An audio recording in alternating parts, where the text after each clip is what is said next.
crê que Jesus não morreu por todo mundo. Claro que não. Não. E ele não morreu por todos.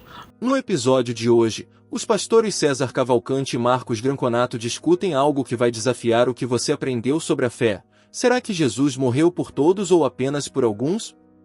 No trecho do podcast Inteligência Limitada, eles entram em um debate polêmico sobre uma conversa que mexe com uma das maiores questões da teologia cristã. Tire suas conclusões e deixe nos comentários o seu ponto de vista.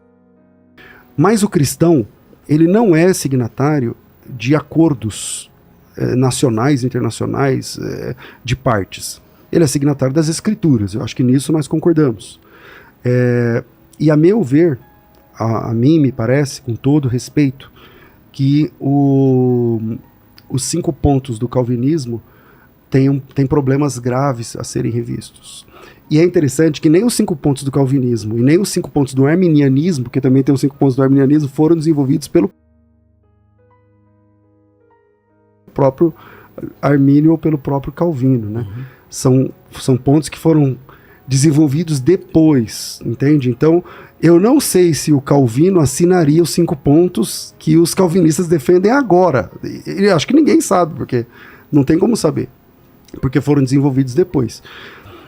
Um dos pontos que eu discordo, Vilela e o pessoal que está acompanhando a gente, é a ideia de que Jesus Cristo não morreu por todos e que Jesus Cristo não ama todos. Então, para você abraçar o calvinismo, que é essa linha, você tem que entender que Jesus Cristo morreu não por todos. Então eu estou pregando para uma pessoa, tem uma igreja que tem 100 pessoas, uma praça com 100 pessoas. Eu estou pregando, aí eu falo assim, se alguém aqui receber Jesus como Salvador, não sei o que lá e tal, você pode ser salvo. Isso não é verdade. Assim, como eles falam, é verdade, mas não é totalmente, porque nem todo mundo ali é escolhido. Jesus morreu pelos eleitos, e não por todas as pessoas. Os eleitos seriam quem? Quem Deus elegeu antes da fundação do mundo. Então Deus, ele escolheu, tipo assim, pensa que Deus, antes do haja luz, só tem Deus. E ele existe nele mesmo, na trindade perfeita e tal.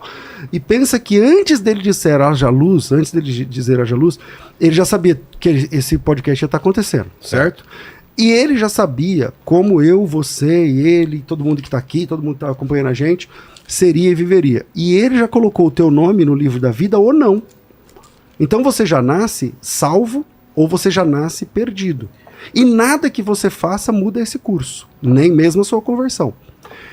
Por quê? Porque Jesus, vamos dizer que você fosse um perdido e eu salvo. Então Jesus morreu por mim, não por você.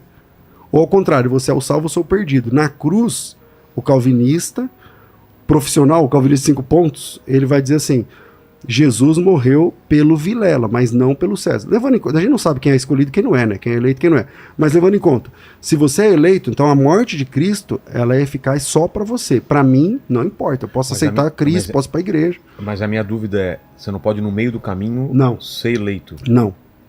Jesus morreu apenas por um grupo. É isso, e esse grupo é os eleitos. É assim que o calvinismo crê. Tem aí um espantalhozinho aí.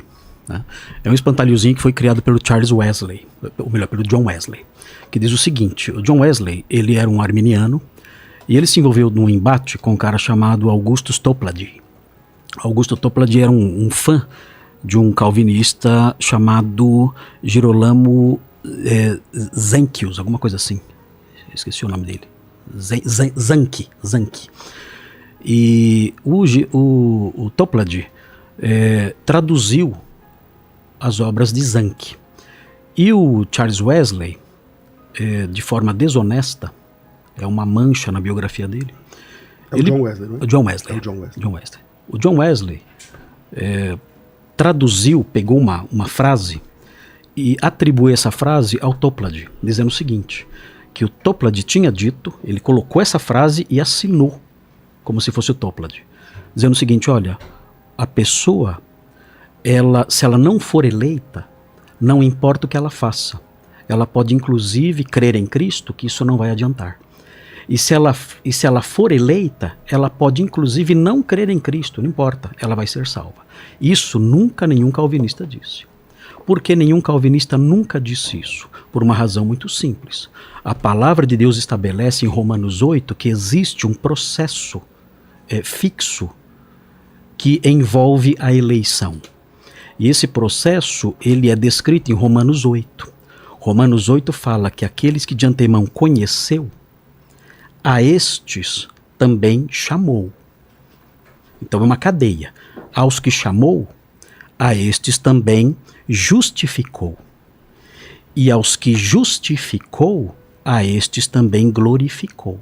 Então existe um processo fixo, não há como a pessoa ter sido eleita e depois não ser chamada e não ser justificada. Então essa ideia de uma pessoa que é eleita e não crê em Cristo, isso não existe no discurso calvinista. Nenhum calvinista fala isso. Isso aí é uma atribuição de falas que já vem já de 200 anos e que nunca nenhum calvinista falou. Eu também não falei, tá? Aqui. Eu não disse isso. Eu entendi que você tinha falado. Não falou. Não falei que então, se a pessoa... Eu não falei isso. Que se ela não cresce... Ok. Eu entendi que você tinha falado exatamente isso. O que eu disse é assim, que o calvinista, até falei, o calvinista profissional de clássico. 5 pontos, o clássico, ele entende que Jesus Cristo não morreu por todos. E essa morte de Cristo é eficaz apenas para os eleitos. Por exemplo, se você é eleito, você já está... Você nasceu salvo. Como que eu sei se eu sou eleito? Você sabe que... Não dá para saber. Dá para saber, claro que dá para saber.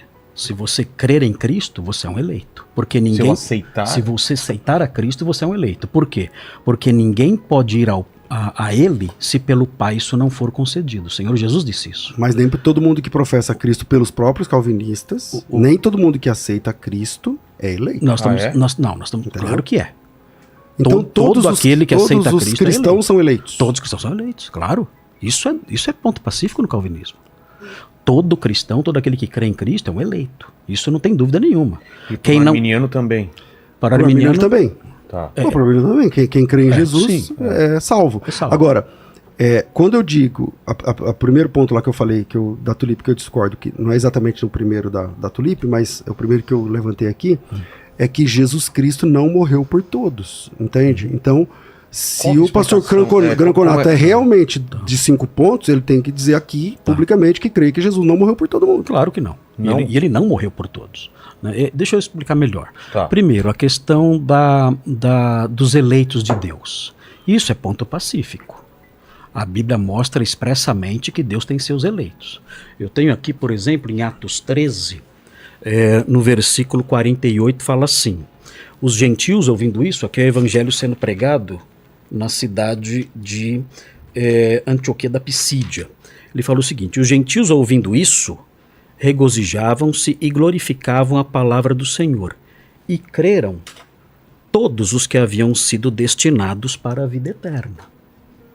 O texto estabelece aqui uma designação para essas pessoas, explicando por que elas creram. Elas creram por quê? Porque foram destinadas para a vida eterna.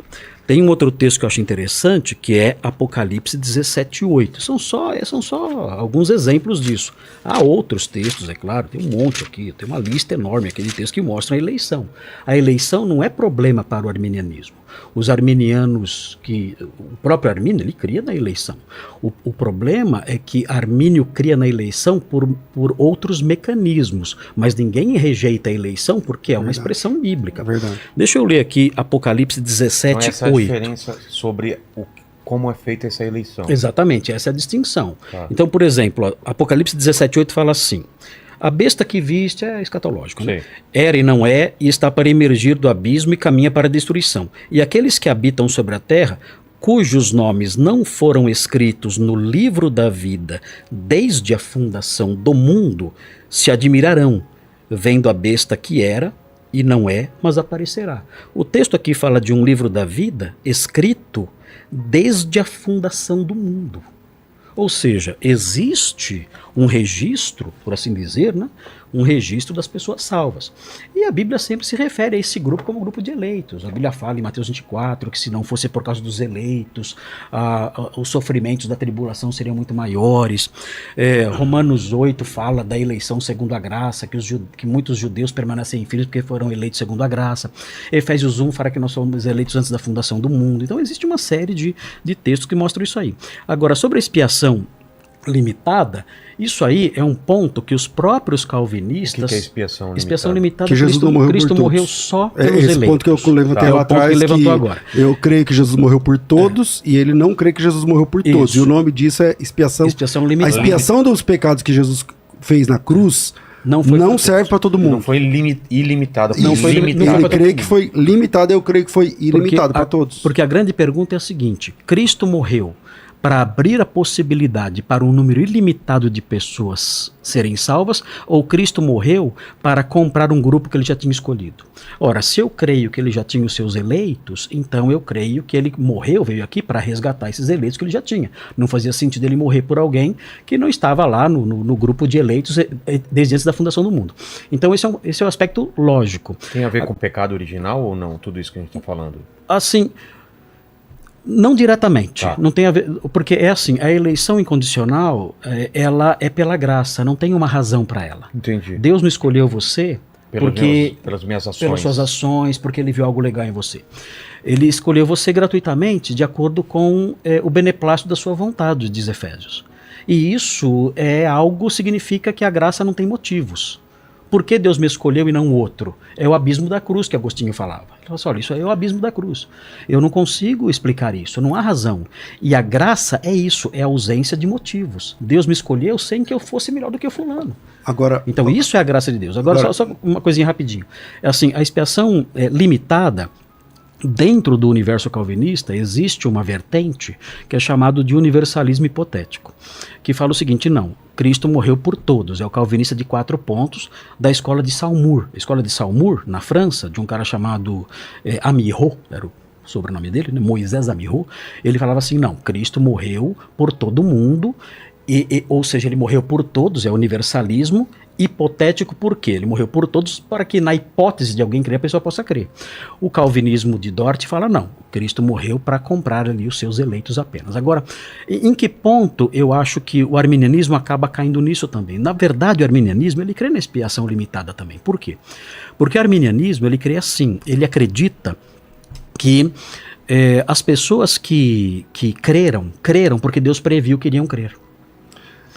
Desde a eternidade, Deus olhou no corredor da história. Eu gostaria de contribuir, se eu pudesse. Só vou fechar o pensamento aqui, já passo para você, desculpa. Mas é assim,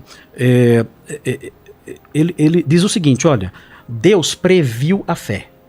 Então Deus previu a fé e previu quem iria perseverar na fé. Tá. Quando ele viu quem ia crer e quem iria perseverar na fé, ele escolheu essas pessoas. Então, é a eleição de acordo com a presciência de Deus. E aí usa alguns textos para isso, 1 de Pedro 1:2, tá? O Romanos 8 também, para dizer isso. Olha, Deus escolheu com base na presciência. Então a pergunta é a seguinte: se Deus escolheu com base na presciência, então já tem um número fixo. Então, quando Cristo veio aqui, ele veio para salvar quem? Os eleitos. É claro. Então, pela lógica, o arminianismo cai na expiação limitada também. Então eu posso falar: não, ele veio aqui e tal, morreu por todo mundo. Não, morreu à toa então. Morreu à toa porque já tinha o número definido pela presciência, quem iria ser salvo e quem iria perseverar. E ele veio para morrer por quem? Por eles, é lógico, é evidente. Então, é claro que o arminianismo acaba caindo nisso também, ainda que não queira admitir. Mas esse é o fato. Né? Vamos lá. Então vamos lá. É bom esclarecer, enfatizar que o princípio bíblico é que Jesus Cristo morreu por todos. Por todas as pessoas. A Bíblia diz isso, Vilela, vez após vez. A ideia de que Jesus morreu por alguns não é bíblica, é teológica. Então, o calvinismo defende uma teologia, mas não o que a Bíblia diz a respeito. Então, por exemplo, separei aqui o texto de Romanos capítulo 11, diz assim, 11:32. Porque Deus a todos encerrou na desobediência. Foi a sua pergunta. Por causa do pecado de Adão? Por causa do pecado de Adão. Exatamente por causa do pecado de Adão, todos caíram com Adão. Porque todos nós estávamos em Adão. Quando Adão caiu, a humanidade estava em Adão. Porque você é filho do teu pai, que é filho do pai dele, que é filho do pai dele, termina em Adão. Quando você tem uma forma de bolo, uma assadeira de bolo, e ela cai e a massa quina, você não precisa jogar ela fora, mas todo bolo que sai daquela forma sai amassada, certo? Adão é a forma, ele caiu. Todos os homens nasceram pecadores. E é isso que esse texto está dizendo em Romanos 11:32, porque Deus a todos encerrou na desobediência, a fim de usar misericórdia para com todos. Então a oferta de Jesus, vai e prega o evangelho a toda criatura, ela é sincera. Porque senão, se apenas, olha, prega para toda criatura, mas nem todo mundo, mesmo que o cara aceitar, mesmo que o cara e tal, nem todo mundo. Não é sincero. O texto de Romanos capítulo 11, versículo 32, eu queria a consideração do professor. A palavra todos aparece 2 vezes, como ele sabe. Deus encerrou a todos na desobediência. Que todos é esse? Todos os seres humanos. A fim de usar misericórdia para com todos. Mas aí o todos, na explicação dele, para defender essa teologia, ele vai tentar dar um jeito para falar que esse todos não é todos. Entende? Então, eu entendo que Jesus Cristo morreu na cruz por todos os homens. Eu queria a consideração dele nesse texto. Tá, sem problemas. Esse texto, o apóstolo Paulo usa a palavra todos no sentido de judeus e gentios. Você está dizendo o seguinte, olha, Cristo encerrou todos na desobediência, judeus e gentios, a fim de usar de misericórdia para com todos. Gentios são todos os que não são. Gentios são todos que não são judeus. Tá. Porque o grande tema de Romanos 11 é a questão de Israel, e o pecado de Israel, a rejeição de Israel. Isso é verdade. Então ele fala o seguinte, olha, Deus encerrou todos no pecado, judeus e gentios, todos, não somente Israel, não somente os gregos, não somente, sei lá, as pessoas de outras etnias, mas todos, sem exceção. Não há uma etnia, não há uma raça que não esteja debaixo do pecado. Deus encerrou todos debaixo do pecado. Todos os homens, no caso. Todos os seres humanos. Porque se tem judeu e gentil, não tem outro povo fora judeu e gentil. Judeu e gentil é todos. Isso, todos, judeus e gentios, Isso. ele encerrou todos lá. Tá. A fim de usar de misericórdia para com todos também, judeus e gentios. E é comum o apóstolo Paulo usar a palavra todos num sentido assim, num sentido mais limitado. Porque se você olhar, por exemplo, 1 Coríntios 15, 22, quer ver? Que interessante isso. 1 Coríntios 15, 22. Olha o que ele fala nesse texto aqui de 1 Coríntios 15, 22. Ele fala o seguinte aqui. Deixa eu ler aqui para vocês. Porque assim como em Adão todos morrem, ok? Certo. E tá certo. Todos morrem em Adão. A partir de Adão, todos Sim, todos morrem pelo pecado. Exatamente. Agora veja a sequência. Assim também todos serão vivificados em Cristo. Cada ser humano será vivificado em Cristo? Cada ser humano receberá a vida que Cristo dá? Então nós percebemos que o apóstolo Paulo muitas vezes ele faz uma alternância. Isso você vê em Romanos 5, por exemplo, Vilela. Em Romanos 5 você vê o apóstolo Paulo usando muito a alternância entre a palavra todos e muitos. Parece que para o apóstolo Paulo, especialmente em Romanos 5, quem está em casa pode ler depois Romanos 5, vai ver que existe uma alternância desses dois termos. Todos e muitos. Parece que para ele são termos intercambiáveis, e ele usa isso até por uma questão estilística. E aqui é um exemplo disso. A palavra todos nem sempre significa cada ser humano que há na Terra. Por exemplo, o próprio João, aliás, parece que isso era uma coisa meio cultural. João disse o seguinte, Jesus falando, olha, quando eu for levantado da terra, se referindo à crucificação dele, atrairei todos a mim mesmo. Todos seria então cada ser humano? Cada ser humano da terra é atraído para a cruz de Cristo? Quem dera isso fosse verdade, isso não acontece. Então nós percebemos que nós não podemos atribuir a palavra a todos no Novo Testamento o mesmo sentido, o mesmo escopo, a mesma abrangência que nós atribuímos à palavra a todos no português. Porque na Bíblia, essa palavra, ela tem uma certa maleabilidade. Ela não significa rigorosamente cada indivíduo que há na Terra. Eu atrairei todos a mim mesmo. Meu Deus, não dá para ser cada indivíduo. Assim como 1 Coríntios 15, 22 também. Nem todos recebem vida em Cristo. Então o que nós percebemos em Romanos... É que nem quando a minha mãe falava pra minha mãe assim, eu quero ir na festa. Fala assim, você não vai. Fala, mas todo mundo vai. Exatamente. Fala, você não é todo mundo. Percebe que a palavra todos ela tem nuances diferentes, então não posso me apegar a isso. Agora, quanto ao que o pastor mencionou, dizendo, olha, isso aí não é ensinado na Bíblia e tudo mais, meu Deus. Eu quero só lembrar aqui que o calvinismo é uma posição fundamentada fortemente em trabalho exegético. O arminianismo nasceu num contexto em que a teologia não era uma teologia voltada tanto para a exegese. João Calvino foi um mestre em exegese. as Institutas e todas as suas obras são obras de exegese num nível altíssimo. Armínio não era um exegeta. Se você ler a exegese de Armínio de Romanos 9, meu Deus do céu, nenhum arminiano acredita naquilo. Ele fala que Esaú e Jacó são símbolos. Ou seja, quando ele vê uma dificuldade, ele corre para transformar a coisa em símbolo. Aí fica fácil. Eu alegorizo o texto e atribuo a ele o significado que eu bem entendo.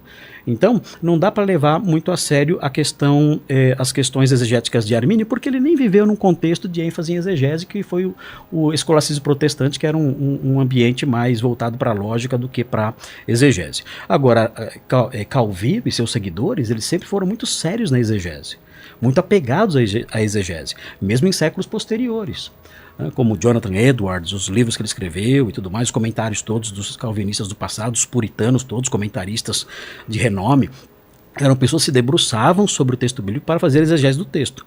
E é interessante observar o seguinte: Jesus, ele fala em João 10, ele diz algo interessante, que deve ser levado em conta, e que a gente, entre outros textos, não é só esse, tem um monte, mas João 10, por exemplo, capítulo 11, versículo 11, ele fala o seguinte, João 10, 11, eu sou o bom pastor dá a vida pelas ovelhas, ele fala. Veja também o versículo 14, fala assim, eu sou bom pastor, conheço as minhas ovelhas e elas me seguem. Assim como o Pai me conhece a mim e eu conheço o Pai e dou a minha vida pelas ovelhas, ele fala. Ele prossegue no versículo 26, ele fala algo interessante no versículo 26. Ele fala assim, mas vós não credes, porque não sois das minhas ovelhas. E ele diz, inclusive na sequência, ele fala assim, ainda tem outras ovelhas não deste aprisco, a mim convém conduzi-las, então haverá um só rebanho e um só pastor.